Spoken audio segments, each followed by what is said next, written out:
Christian Lee. Let's move on now to some UFC recaps from this past weekend. UFC Fight Night. The main event got scrapped. Lewis versus Spivak. Derek Lewis came down with, I believe, still yet to be undisclosed, or if has new news come out. I read that it was like an undisclosed stomach issue or something like that, a gut issue. I can't help but think of that post-fight interview where he was like, "Nah, man, I just had to make a dookie." So the new main event for this fight night was Kennedy Nzechukwu versus Ion Cutelaba. Wow, man. I mean, still a fun fight, right? Omar, I'm going to throw it over to you. Give us your recap of this main event between Nzechukwu and Cutelaba. By the way, Nzechukwu getting it done by TKO over the very tough Ion Cutelaba. Well, I mean, you could see the real disparity in the wrestling of Cutelaba versus Nzechukwu's ground game. But you got to give credit to Nzechukwu. He was able to make that adjustment in the second round. Was able to stuff off a couple of takedowns from Cutelaba before he was able to time a flying knee to really start off what was the eventual TKO finish. But he hit him a few times, man. He stunned him with one flying knee, tried to come forward. I think he threw, by the end of that sequence, threw maybe 3 or 4 flying knees before the final one kind of caught him, and then he just barraged him into the fence until he landed. It was a good performance. It's the thing is with these fights, it's not even the performances that we're expecting to be bad or anything like that. There's nothing on the line. This card was of no consequence, like at all, really. Mm-hmm. And so it loses a little bit of fucks given when you watch it. It doesn't help that like half the card was also really slow, unanimous decisions, but yeah. Mm-hmm. Mm-hmm. Mark, something you had wanted to say something about this card? Yeah, in case anyone wasn't watching in the beginning of the show, I have been sick all week here, as have my kids. I usually catch up on these fights late at night. That's the free time that I have. My kids have not been sleeping. I've been falling asleep because I've been feeling like death. So unfortunately, I could not catch up on the UFC for you guys. I apologize. So Omar is going to run through these by his lonesome. There is one that I'll hop in on because I'm super high on this guy, and I made sure I found this fight just before we started this show today. Mm-hmm. But other than that, this is going to be the Omar show here. So take it away. Moving on. Here you go. In the co-main event of this UFC Fight Night, Waldo Cortez Acosta defeated Chase the Vanilla Gorilla Sherman by UD. Omar, any thoughts on Cortez Acosta getting right back into the octagon? He fought, weeks ago, right? Yeah, it wasn't that long ago. I don't blame him. And I say this with as much respect. I don't think Chase Sherman, for somebody with the momentum right now that Waldo has, is a real problem. It's somebody that you really need to, spend a whole training camp or anything getting crazy about. And it kind of showed.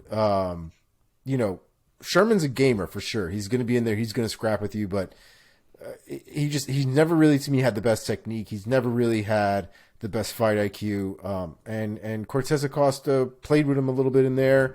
Landed big shots, definitely the heavier shots of the two. Big leg kicks as well. And then kind of did his taunting thing that he tends to do. It was an okay performance, but like I said, I'm not usually a fan of the sloppy Joe performances in general, so didn't take too much away from it. Nice, man. Okay. Let's go down this card. Muslim Salikov defeated Andre Fialho. I'm a Fialho fan, man. By TKO in round number 3. Omar, your thoughts on that? Yeah, damn, I was wrong about this one. What did you pick, Mark, for this? Did you pick Salikov? I took Fialho too. Jesus Christ. I mean, the fact that this went 3 rounds is only a testament to how tough Andre Fialho is, because any other human being would have crippled long before that 3rd round. And to be fair, he didn't even go down in the third round. The referee was like, I'm going to stop this before you just die. Because he was getting hit clean with everything, the kitchen sink, and then some. Shit was landing right on his head, right on his chin. His body like half reacted to things that his legs went out, but he was like, nope, I'm going to stand right back up and keep going. It was a wild little fight, man, but Salikov really put it on him, and it didn't really look like Fialho had an answer. I don't know if he got hurt so early on that he never really fully recovered and could get back in the fight. He was throwing wild haymakers to try to make some sort of Hail Mary throw there, and in moments that he was damaged and wobbly, but Salikov had his number and had his number bad, and I'm glad they finished it when they finished it. Okay, moving on down. Back for Salikov after the high profile loss to the Leech. Yeah, it's a great highlight reel too. The wheel kick that lands right in his temple. Jesus Christ.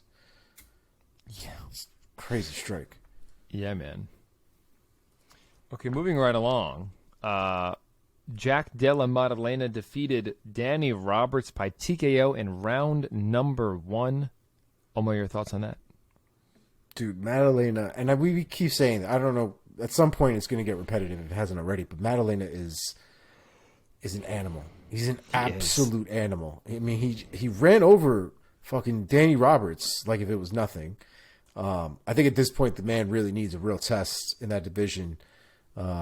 His performances themselves, along with just the fact that he wins, I think really warrant him something special, because he's running through a lot of these guys at this point that if you wait any longer, I don't think it's going to help anybody. You gotta strike now with irons hot. Yeah, man. Yeah. So this Mark, is the one that I I know I had some thoughts on this one. Because I'm dying because I'm super high on Jack. But yeah, the ceiling is high for this man. He's just one of these guys that carries this vibe as if you cannot possibly stand across from him. Like, he just is so dangerous. He's so calm. He picks his shots. They're all crazy accurate. He has hammers for hands. Like, he seems like a real problem for this division. So I know he wants to be on this Perth card. I know he said he'll take anybody, and I'm sure he will, because he just wants to be able to fight in Australia. But I hope they put a quality opponent across from this man that's going to tell us something about where he stands in this division, because it's 3 fights in now. Let's figure it out and get him moving up if he should be moving up. Amen. Should give credit to Danny Roberts as well, though, because Danny Roberts got essentially finished 3 times in that fight, as far as I'm concerned. He was able to weather a lot of shit, but I mean, it was bad. By the time they finished it, I'm glad that they did, because if he had stood up again, it would have just been worse. And there were a lot of sequences there where Danny Roberts was getting really messed up. Yeah, man. Okay, moving on down the line here. Charles Johnson split decision victory over Zhalgas Zumagulov. Omar, your thoughts? I have I recently, I don't think I talked about this on here. I recently got kneed in the nuts while I was training, really straight on by a man who is quite bigger than me. I thought I was going to pee blood. It was one of the worst feelings. I now have a semi-new appreciation for getting kicked in the nuts, I guess, or for watching nut shots. And there were quite a few that happened in this fight. And they were all fucking terrible, and I feel really bad for all of them. And I think it really does change the course of this fight. But they were trading nut shots throughout this fight. No one lost a point either. It was just wild, wild west shit. I personally had Zumagulov winning that fight. I did not have Charles Johnson winning that fight. But if we're being completely honest, it was a very close fight, so it's definitely not a hill I'm going to die on. I just thought Zumagulov had the harder strikes. I thought his wrestling was just a little bit better. But Charles Johnson brings a certain air of confidence that it is a little difficult to deny, or it's difficult to sort of see him losing an exchange when it's very, very close, because of the confidence he carries and how he kind of looks like, you didn't do nothing to me kind of thing. Mm-hmm. But I do think that Zumagulov did win that fight 2-1.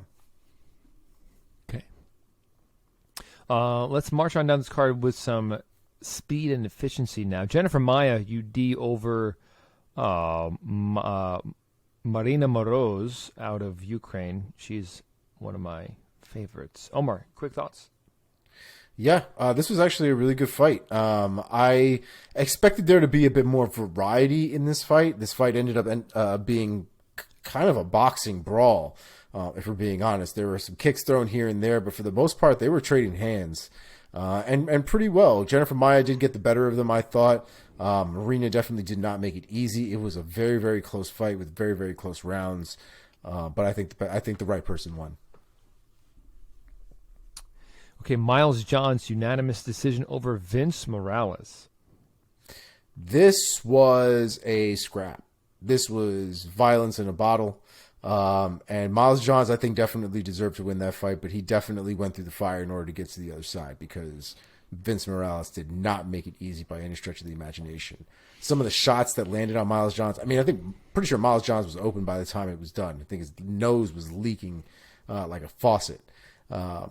It was a great fight. I actually really enjoyed that fight. Really back and forth, really strong. Both these guys are super, super strong, and it really showed in their exchanges. But Yeah, man. I really thought Miles Johns really put it on him. So good fight. Yeah, man. All right, Ricky Tercios, split decision victory over Kevin Natividad. So so the last time we talked about Ricky Tercios, we talked about how his performance was super weird. Had a kind of a Chukagian-esque feel to it, where he wasn't really doing much, making a lot of noise, and it was very odd. It was not that this time around. But now I'm just concerned that Ricky Tercios' ceiling is going to be a lot shorter than what we originally thought. His skill on the ground, I think, is very good, but I think where he really excels is his impulsiveness, his opportunism, kind of his ability to make certain decisions in the middle of a scramble, in the middle of an exchange. But the reality is, when somebody I think is plotting for you and planning for you, I think he's going to get his ass handed to him. This was a very, very close fight. Somebody who was able to control a lot of his movements against the cage, sometimes on the ground. But like I said, he scrambles very, very well. But I am concerned about how far he's going to end up going in the UFC, because there are a lot of opportunities to really take advantage of Tercios, and I think that showed a lot in this fight. Okay, last few. Let's just give your quickest thoughts on these, just maybe a sentence or two each on Vanessa Demopoulos, UD over Maria Oliveira. Demopoulos is the dog, man. She got the first 2 rounds, and in the last round she had to weather a lot of shit because Oliveira knew she was down and came for her head. So credit to Demopoulos for surviving that 3rd round, putting the hurt on her for 2 rounds. I even gave her a 10-8 in the 2nd round, so good for Demopoulos. Another win for her. Brady Highstand, unanimous decision over Fernie Garcia. Highstand had to work for this one. He got dropped bad in the 1st round, man. But credit to him. As soon as he dropped, he came right back up, went for a takedown, and kept it moving. So credit to Highstand for gutting out a real, real good performance, but he had to work for that one. Okay, last one. Natalia Silva, TKO in round 3 over Teresa Bleda.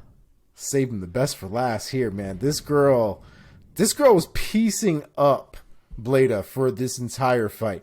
The 1st round, Bleda kind of had the ground game a little on lock. You could tell that Silva was willing to play around a little bit, definitely rolled on the ground quite a bit, but wasn't really getting the better of the exchanges, allowed Bleda to still kind of control most of that fight. By the time we got to the 2nd and the 3rd round, Bleda looked like she had blown her wad, and Silva took full advantage, and by the time we got to the 3rd round, she spinning back kicked her straight in the face as she was aiming for her body, but Bleda went down for a takedown and timed it perfectly, and she ran right into a kick, and that is a highlight reel forever. Yeah, I saw that highlight. It was crazy. Yep. Yeah, man. She was piecing her up before that too. Like that was the end of the ass beating. Was it? Interesting. Yeah. So yeah, I don't have any pre-o rankings for you guys this week. Obviously, it is for the UFC. I didn't get to watch the UFC card, so I'm not going to bullshit some rankings for you without having watched it. I will watch it. Next week, I will give you an update from this show that I've missed here, and I'll give you. Oh no, there is no UFC this weekend. So boom, next week's update will be from this show. There you go. Boom. Fun fact I just read: Miles Johns graduated from a nursing program in 2018, and he still is an RN. He's a registered nurse. Yeah, I train with a nurse actually. That's very interesting. I guess he doesn't use it very much. But every time I think of a fighter who's a nurse, I think of Felipe Nover. Remember that guy? Oh, I know. Next Anderson Silva from Tough. No. No. Him, dude? What Yeah. blasphemous shit is that? Dana called him the next Anderson Silva when he was on Tough. Fucking Dana is trying to sell wolf tickets. Wolf tickets.